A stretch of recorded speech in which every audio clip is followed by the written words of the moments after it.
सभी मनुष्य चाहते हैं कि उनके जीवन में कभी दुख न आए, हमेशा सुख ही बना रहे, क्योंकि सुख या आनंद ही हमारा वास्तविक स्वरूप है। सुख के लिए ही हम सब प्रयत्न करते हैं, लेकिन दुख अचानक स्वयं ही हमारे जीवन में आ जाता है और हम उससे व्यथित हो जाते हैं। हम देखते हैं कि प्रत्येक मनुष्य के जीवन में सुख और दुख आते जाते रहते हैं। वे स्थायी रूप से नहीं रहते। कभी कभी हम सुख को बाहरी पदार्थ, व्यक्ति या परिस्थिति आदि में खोजते हैं और वह हमें प्राप्त भी हो जाता है। ऐसी स्थिति में हम अपने सुख को उन बाहरी वस्तुओं के अधीन मान लेते हैं। रामायण में आता है, पराधीन सपनः सुख नाही, यानी पराधीन व्यक्ति को तो सपने में भी सुख नहीं मिलता।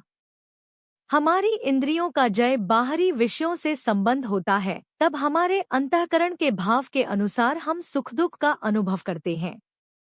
अनुकूल अनुभव से हमें सुख की प्रतीति होती है और प्रतिकूल अनुभव से दुख की। सर्दी के दिनों में ठंड होने के कारण हम दुख का अनुभव करते हैं, जबकि गर्मी के दिनों में ठंड सुख का अनुभव देती है। इसी प्रकार हमें कान इंद्रिय के जरिए अपने विषय में अच्छे शब्द सुनने पर, आँख से मनोरंजक दृश्य देखने पर, जीभ से स्वादिष्ट भोजन करने पर सुख की अनुभूति होती है। इसके विपरीत अवस्था में हम दुखी हो जाते हैं। गीता में भगवान श्री कृष्ण कहते हैं कि सर्दी गर्मी और सुख दुख को देने वाले इंद्रियों और विषयों के संयोग तो उत्पत्ति विनाशशील और अनित्य हैं, इसलिए हे अर्जुन उनको तू सहन कर। क्योंकि सुख दुख को समान समझने वाले जिस धीर पुरुष को ये इंद्रियां और विषयों के संयोग व्याकुल नहीं करते, वह मोक्ष के योग्य है।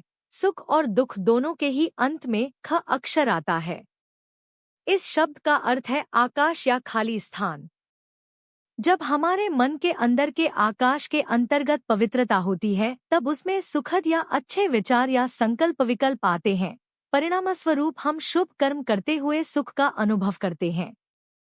इसके विपरीत यदि हमारे मन के अंतर्गत मलिनता भरी है, तब उसमें दुखद या बुरे विचार आते हैं और हम अशुभ कर्म करने लग जाते हैं। फलस्वरूप हमारी विवेक बुद्धि नष्ट हो जाती है और दुख का अनुभव होने लग जाता है।